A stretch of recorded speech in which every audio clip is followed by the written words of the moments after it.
안녕하세요. 오늘은 경험적 가족치료 버지니아 사티어 이론을 수업하도록 하겠습니다. 먼저 목차를 보면 경험적 가족치료의 배경, 경험적 가족치료의 목표, 사티어의 심리 내적 경험 모델과 치료 과정, 또 역기능적인 의사소통 대처 방식, 일치적 의사소통을 위한 작업과 가족 재구성을 위한 과정, 이렇게 전체적인 내용을 살펴보도록 하겠습니다.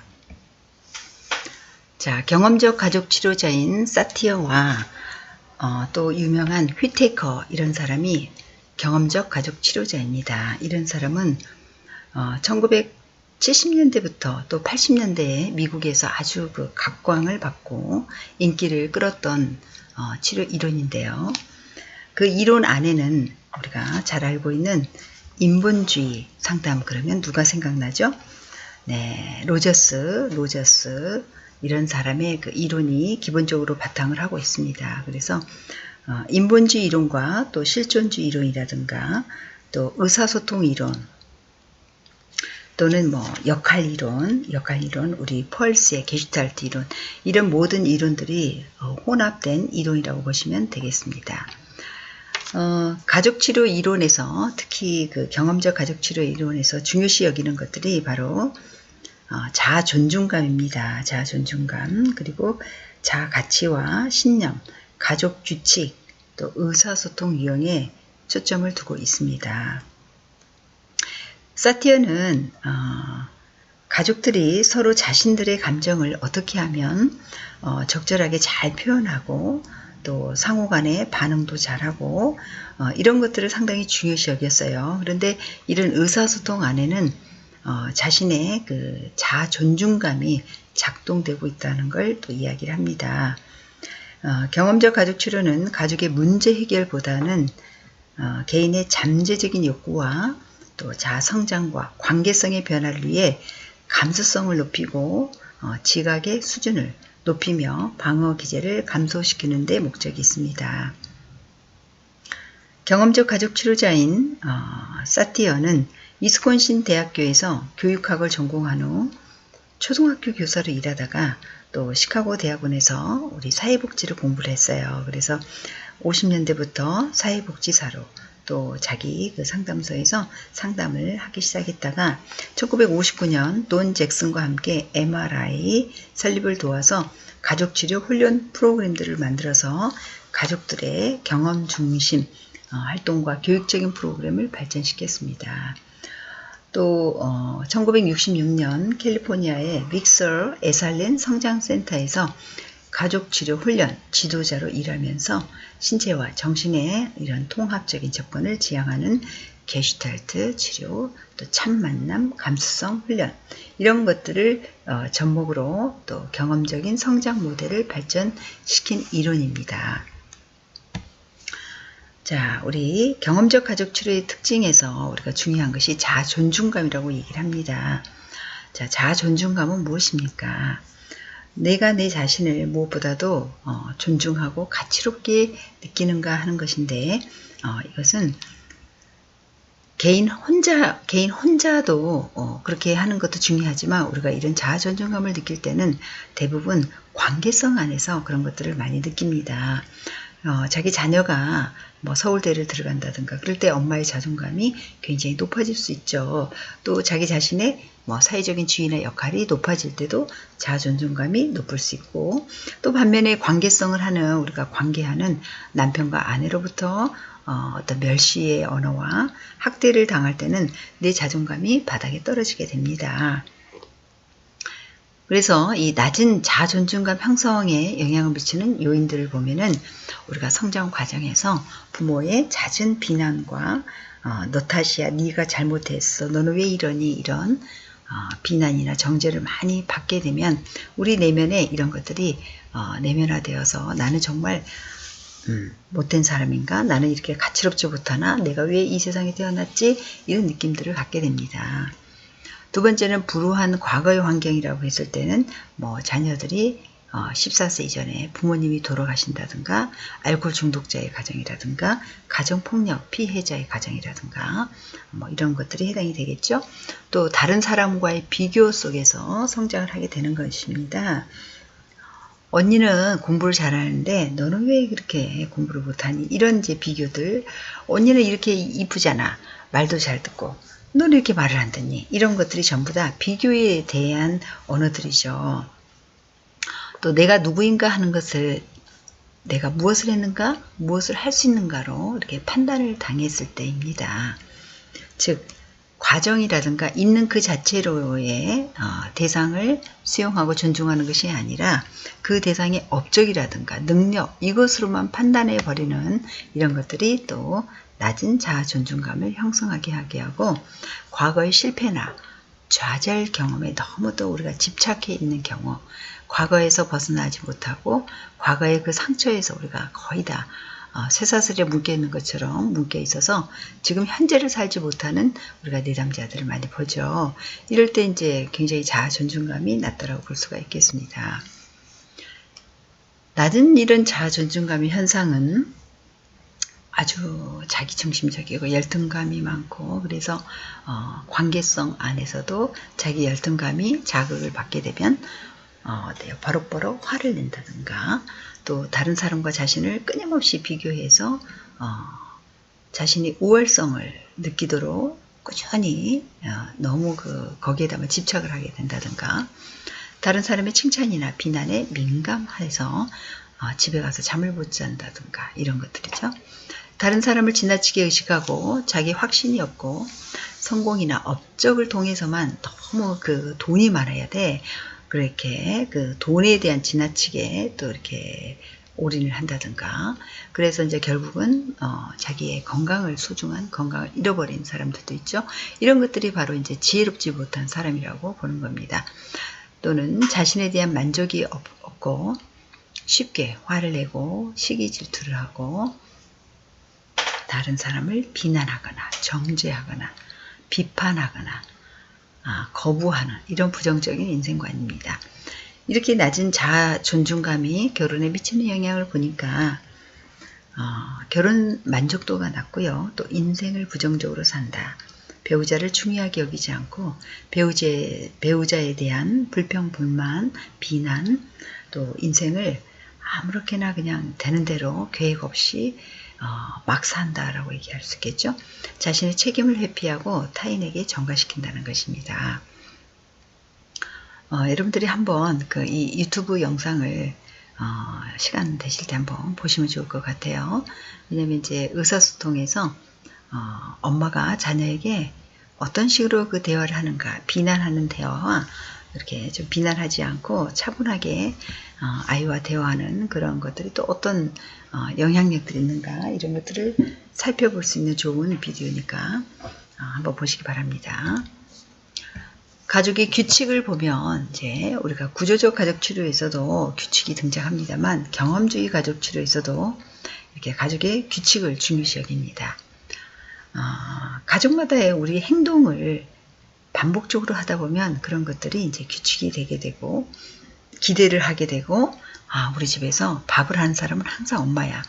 그러면 이제 엄마가 밥을 해놓지 않으면 바로 뭐 짜증이 난다든가, 엄마 왜 밥이 없어? 뭐 이건 엄마가 할 일이잖아. 이렇게 우리가 이제 규정을 짓기도 합니다. 그래서 가족들이 만들어 놓은 이런 규칙들은 이 어떤 감정 규칙에 두고 있는지, 우리 집에서는 이런 감정은 표현하면 안 된다고 하는 규칙이 있는지, 우리 집에서는 아버지만 이런 감정을 표현할 수 있어, 뭐 이런 거라든가, 또 가정 내 존재하는 감정 규칙이 무엇인가, 또 금지된 화제는 무엇인가, 우리 집에서는 이런 이야기는, 죽은 오빠의 이야기는 뭐 절대 해서는 안 된다든가, 또는 출생의 비밀이라든가 이런 것들도 해서는 안 된다든가, 나름대로의 금지된 것들이 있을 수 있죠. 가족 구성원들에게 고통을 주는 규칙이 무엇인가, 이것이 아버지에게는 좋은 규칙이지만 자녀들에게는 굉장히 고통을 줄 수가 있고, 또 이런 규칙들은 모든 가족 구성원들의 행동에 영향을 주는 보이지 않는 힘이 될 수 있다. 그래서 가족 구성원들이 상호간에 어려움을 당하는 것은 융통성이 없고 너무 그 경직된 가족 규칙이라고 보기 때문에 그렇다. 그래서 한 내담자의 그 규칙을 보니까 개척교회에서 자기 아버지가 목사님이신데 또 어머니는 치매에 걸리신 시어머니까지 돌보면서 교회 일을 하루 종일 돌봐야 돼서 이 딸이 대학생인데 주일날 자기는 교회 가서 하루 종일 아침부터 성가대 또 뭐 이렇게 반주도 하고 피아노 반주도 하고 아이들 돌보기도 하고 이런 것들을 종일 이제 교회 봉사를 하는 거예요. 그럼 이런 것이 이제 내담자의 그 삶에서 하나의 규칙으로 이제 들어와 버리고 자기는 주일날은 아무 다른 것을 해서는 절대 안 된다고 하는 이런 규칙이 만들어지죠. 또 토요일날은 아버지가 이제 설교하기 위해서 설교 준비를 하시는 날이기 때문에 아버지 눈치를 봐야 되고 아버지를 심리적으로 뭔가 자극을 준다든가 이런 것들을 절대 해서는 안 된다고 하는 이런 규칙이 되어지고 어머니가 가정에서 너무 이제 치매에 할머니, 시어머니를 모시고 살기 때문에 저렇게 어머니가 힘들게 사는데 내가 내 생활이 힘들다고 표현하면 나는 절대 안 돼. 이런 이제 규칙이 있다는 거죠. 그래서 결국 이 내담자는 자기 삶이 굉장히 우울하고 또 대학 생활에서 자기가 좋아했던 그 선배를 사귀고 싶었는데 그 선배를 이제 다른 선배 언니한테 뺏긴 겁니다. 그걸로 인해서 자기의 대학 생활이 와르르 무너지고 나는 이렇게 사랑도 못하나 이런 좌절을 또 겪게 되고 그런 가운데서 이제 그 약간 그 자살 충동이 올라왔던 이제 그런 친구가 있었어요. 그래서 결국은 이제 개인 상담을 통해서 또 집단 상담을 통해서 자신의 변화된 것들을 이제 찾아가는 그런 내용이 있습니다. 자, 경험적 가족 치료에 또 우리가 이제 그 목적들을 보겠습니다. 가족의 개인 문제 해결보다는 어떻게 하면 그 개인의 우리가 그 자아 성장에 더 목표가 있고 또 가족들의 관계성의 변화 이런 것에 즉 관계성을 다루는 것은 무엇입니까? 의사소통입니다. 그래서 의사소통의 변화죠. 그래서 관계가 달라질 수 있도록 또 변화를 위해서는 감수성을 높이고 지각의 수준을 높이는 것이 이제 중요하다고 봅니다. 우리 그 NLP 이론의 신경 언어학자들은 개인적인 경험에 의한 구조를 바꾸어 주므로 경험하는 것의 영향력도 바꿀 수 있다고 이렇게 얘기를 합니다. 우리가 성공적인 삶을 이룬 사람들이 자신들이 그 보고 듣고 느끼고 생각하고 행동하는데 공통적인 특징들이 있다고 봤어요. 그래서 NLP 이론가들이 특히 이렇게 사회적으로 굉장히 성공하는 사람들의 모델링을 통하여서 그 성공의 이미지를 그리고 비슷하게 행동하는 것 이런 것들을 추구했는데 그래서 NLP 치료는 이런 성공적이고 긍정적인 패턴이나 모델들을 학습하여 개인의 성공을 끌어올리고 갈등이나 문제도 극복할 수 있다고 보는 관점입니다. 즉 우리가 의사소통하는 방식도 하나의 기술로 보는 거죠. 가족 안에서 내 성격대로 아무렇게나 막 말을 해버릴 때는 다른 사람이 상처를 받게 됩니다. 그래서 관계 안에서의 좀 더 그런 그 지각과 학습의 훈련이 필요하다. 그래서 경험적 가족 치료에서 관계의 변화를 위해서 이런 의사소통의 방식, 좋은 의사소통의 모델들 이런 것들을 우리가 학습할 필요성이 있다라고 보는 것입니다. 또 경험적 가족 치료에서는 또 내담자의 주관적인 체험과 경험을 매우 중요시 여깁니다. 왜냐하면 자신이 세상을 이해하고 지각하고 세계를 바라보는 그 세계관은 나름대로 다 이유가 있고 또 그렇게 만들어진 배경이 다 있습니다. 그런데 우리는 그런 뒷배경 보지 아니하고 지금 드러나는 바로 보여지는 말과 행동을 통해서만 판단을 해버리는 경우가 굉장히 많죠. 그래서 내담자들의 그런 그 만들어진 왜곡되고 역기능적인 사고의 패턴이라든가 언어의 패턴 이런 것들이 어떤 배경하에서 또 온 가족의 어떤 상처로 인해서 생존하기 위한 자기 방어의 방식인지 이런 것들을 제대로 통찰할 수 있도록 도와주는 것이 매우 중요하다고 봅니다. 이렇게 사티어는 가족들이 대부분 이제 역기능적인 의사소통과 또 낮은 자아 존중감, 또 억압된 감정 표현들 이런 데다 초점을 두고 억압된 그 감정과 미해결, 과거에 미해결된 사건과 그 사건이 준 영향력들이 무엇인가 이런 영향력을 지금도 내가 그대로 유지하고 있는지 그 영향력을 좀 더 내가 바꾸어서 다르게 선택하고 결정할 수 있는지 여기에 초점을 두고 있습니다. 그래서 가족들이 개개인이 자기의 자아 존중감의 증진과 또 낮은 자기의 그 자존감을 좀 끌어올리고 인식하는 것이 상당히 이제 중요하다고 보는 것입니다. 그래서 가족들이 어떻게 하면 의사소통을 좀 더 잘할 수 있는 상호 존중감과 상호 신뢰감을 회복하도록 하는 것. 그래서 우리가 상담에서 상당 부분이 그 I 메시지라든가 이렇게 나 전달법이라고 하는 이런 의사소통의 코칭만 조금 해도 상당히 그 효과가 있습니다. 왜냐하면 관계하는 방식이 틀려지기 때문이죠. 나를 존중하는 듯한 이런 의사소통은 바로 역기능적인 가정 안에서 아주 중요한 그 치료의 기술이기도 하고 개입 기술이기도 하고 핵심이기도 합니다. 또 직접적인 경험과 교육을 중요시 여긴다라고 얘기를 합니다. 우리가 이제 상담에서 항상 내담자들이 머리로만 아는 것이 아니라 직접적인 가슴적인 이런 뜨거운 경험이 매우 중요한데 앨리스 밀러는 이런 얘기를 합니다. 문제 해결은 말에 의해서가 아닌 경험을 통해서만 가능하다. 초기의 두려움, 슬픔, 분노 이런 것들을 재경험하며 생생하게 수정하게 될 때 그때 치유는 일어난다 라고 얘기를 합니다. 그러려면 우리가 가족 치료에서도 내담자의 과거의 상황들을 지금 현재 이 순간 여기에 데리고 와서 직접적으로 그때의 느꼈던 감정들을 재경험할 때 이런 것들이 이제 변화의 동기가 일어날 수 있다고 보는 것입니다. 그래서 교육도 중요시 여기고 있다는 거, 또 삶의 경험을 긍정적인 존중감과 신뢰감의 회복으로 보고 있다는 것입니다. 사티어가 많은 그 가족들을 상담하고 이렇게 연구해 본 결과 역기능적인 가족들의 공통적인 문제를 보니까 가족들이 개개인으로는 자아 개념이 매우 약하고 자아 존중감이 낮아서 자기를 방어하기 위해서 그런 그 비난형이라든가 이런 역기능적인 의사소통을 하는 경우가 매우 많더라.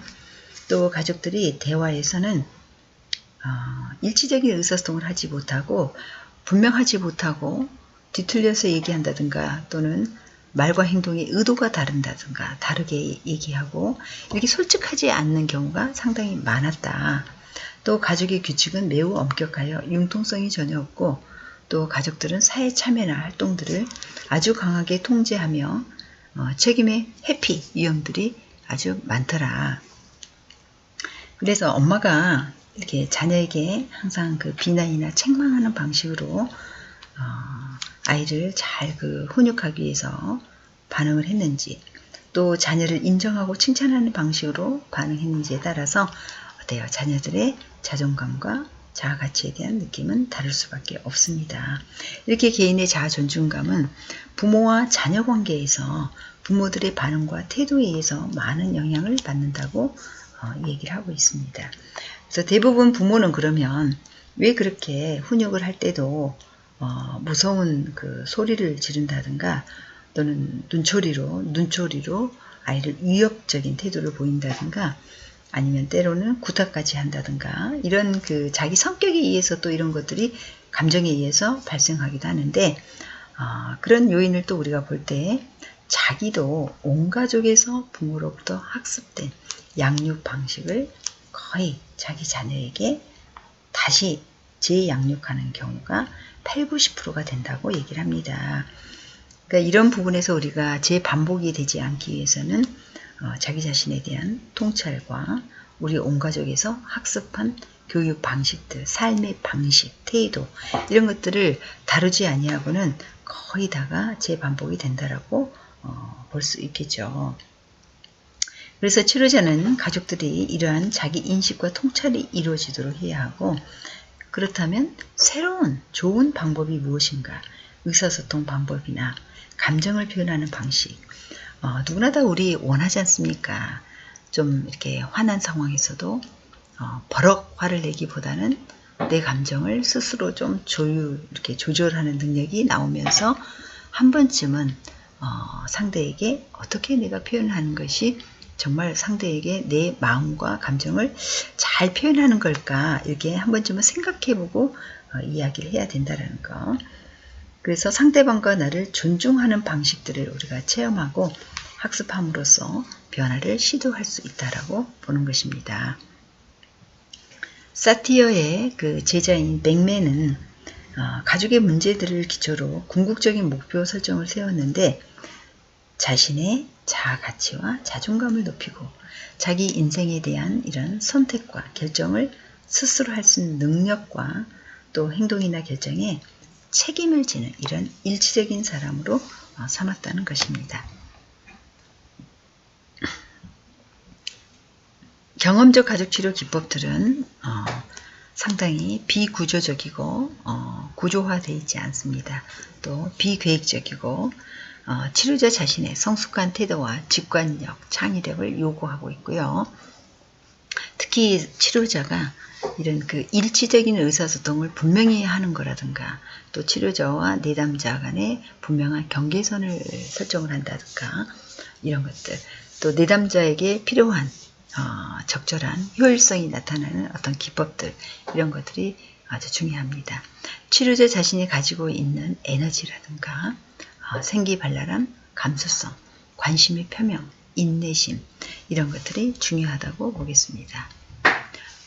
그래서 경험적 가족치료에서 그 가족들과 함께 치료 과정에서 지향하는 일반적인 목표들을 보면은요, 가족들이 서로 자기 자신들이 보고 느끼고 생각하는 것들에 대해서 분명하게 표현하도록 해야 된다는 겁니다.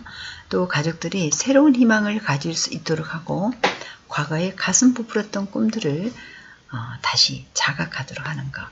우리가 처음 가족을 구성하고 대상 배우자들을 만났을 때 얼마나 그 가족에 대한 희망적인 것들이 많이 있었고, 이렇게 행복한 가정을 이루고자 하는 이런 열망들이 다 있었다는 거죠. 근데 그런 것들이 가족에서 우리가 이제 부정적인 사건들을 경험하면서 와르르 무너져 버리고 좌절 속에서 지내고, 부정적인 감정의 어떤 그런 것들이 굉장히 크게 이렇게 확대가 되어지는 경우가 많다는 겁니다. 가족들이 어떤 상황에서 새로운 시각과 통찰을 가질 수 있도록 교육하고, 어려운 상황을 대처하고 극복할 수 있도록 강화하는 것입니다. 모든 우리가 상담에서는 문제를 해결하는 방식, 문제에 대한 새로운 관점, 문제를 내가 어떻게 보느냐, 이것을 얼마나 큰 문제로 보느냐, 또는 그 문제에 대한 이런 관점들, 그래서 문제를 어떻게 대처하고 그 문제를 극복할 수 있는가. 문제가 없다라는 것은 마치 우리가 무덤 속에 있는 죽은 사람과 같습니다. 그래서 살아있는 이 가정, 삶 속에는 아주 역동적이고 아주 다양한 문제들이 매일매일 발생할 수 있다는 것을 전제하에, 그게 바로 우리가 삶의 역동성이고, 또 그런 문제들을 대처해 나가고, 그러면서 우리가 얼마나 성장을 하고 또 다양한 경험들을 경험하게 되는 것입니다. 자의식을 갖는 것, 또 자신의 그 의사 결정을 스스로 선택하게 한다라는 거, 그래서 자신의 행동에 책임을 지게 한다라는 거, 바로 이게 성인의 역할이죠. 우리가 성인이 스스로 이런 책임감을 갖는 것이 매우 중요합니다. 또 원가족에서 그 학습하고 배운 역기능적인 대처 방식이나 틀에서 벗어나서 새로운 방식들을 시도하고 해보는 거죠. 이런 것들이 쉽지는 않습니다. 그러나 가족들도 지금 드러나는 그런 문제 상황에서 뭔가 그 변화의 시점이죠. 상담을 하러 온다라는 것은 이제 우리 가족이 더 이상 기능이 작동이 안 되고 뭔가 변화의 시점이라는 것을 본인들도 느끼고는 있습니다. 그래서 바람직하고 더 훌륭한 이런 그 대처 방식이나 의사소통 방식이나 관계하는 방식들을 배울 수 있도록 해주는 것이 매우 중요합니다. 또 어떤 가족 안에서는 이제 규칙이 너무 분명하고 경직되어져서 부모님들이 자녀를 통제하기 위해서 너무 경직된 규칙, 나이에 맞지 않는 규칙들 이런 것들을 좀 더 융통성 있게 한다든가 부모의 불안을 잠재우기 위한 규칙이라기보다는 물론 자녀를 안전하게 만들기 위한 것들이 더 중요하겠죠. 가족들은 서로의 이런 차이, 욕구의 차이, 생활 태도의 차이, 성격의 차이, 말하는 방식의 차이 이런 많은 다양한 차이성들이 있습니다. 이런 차이성을 존중도 해주면서 자기 정체감을 잃지 않으면서도 관계를 잘하는 것 굉장히 어렵습니다. 그쵸? 네, 그래서 가족들이 자아 성장을 위하여 서로 지지하게 해주는 것이 매우 중요하다고 보겠습니다. 자, 우리 1차 시는 여기까지 일단 수업을 마치고 다음 시간에 사티어의 심리내적 경험 모델에 대해서 학습하도록 하겠습니다. 여러분 경청해 주셔서 감사합니다.